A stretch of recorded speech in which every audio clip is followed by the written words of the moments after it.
জয় শ্রীকৃষ্ণ। হর হর। সারাদিন কাজ করার পর কিছু না কিছু সমস্যা লেগেই থাকে। প্রতিদিনই এক সময়ে ঘুমোতে যাওয়া সবারই হয় না, আর সবশেষে ক্লান্ত শরীরে ঘুমাতে গেলেই ঘুম হোক কিংবা না হোক নানা রকমের স্বপ্ন দেখা যেন বাধ্যতামূলক। তার মধ্যে কিছু কিছু স্বপ্ন যেমন আমাদের মনে থেকে যায়, তেমনি আবার কিছু স্বপ্ন আড়ালে চলে যায়। তবে জানেন কি, শাস্ত্র মতে এই স্বপ্নে কিছু কিছু ইঙ্গিত রয়েছে যা বয়ে নিয়ে আসে সুসংবাদ। জেনে নিন নিত্যদিনের দেখা স্বপ্নের অন্তর্নিহিত অর্থ। হরি কর রে ভজ। জানেন কি, টিয়া পাখির স্বপ্ন দেখলে আপনি খুব শিগগিরই ধনী হতে চলেছেন। সুখ জাতীয় পাখিকে খুব শুভ বলে মনে করা হয়। আম খেতে ছোট থেকে বড় সকলেই ভালোবাসে। ফলের রাজা আমের স্বপ্ন দেখা খুবই শুভ।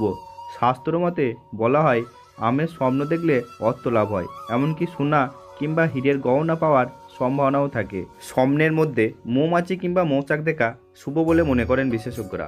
মৌমাছি স্বপ্নে দেখলে আপনার জীবন মধুর হতে চলেছে আর্থিক দিক থেকে, আবার আপনার জীবনে ভালোবাসা মানুষের আগমনও হতে পারে। দুধ নানা কাজে ব্যবহার করা হয়। পুজোর কাজ থেকে রান্না সবেতেই দুধ ব্যবহার করা হয়।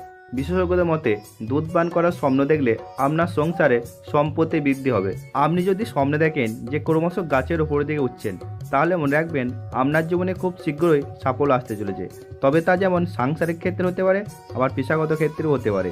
স্বপ্নে যদি পাহাড়ের শিখরে উঠেছেন দেখেন, তার মানে আপনি সমস্ত বাধা বিপত্তি পেরিয়ে সাফল্য শিখরে পৌঁছাতে চলেছেন, তেমনটাই মনে করেন বিশেষজ্ঞরা। স্বপ্নের মধ্যে মরা পাখি দেখাও নাকি শুভ, শুনে অবাক হলেও তেমনটাই বলছে শাস্ত্র।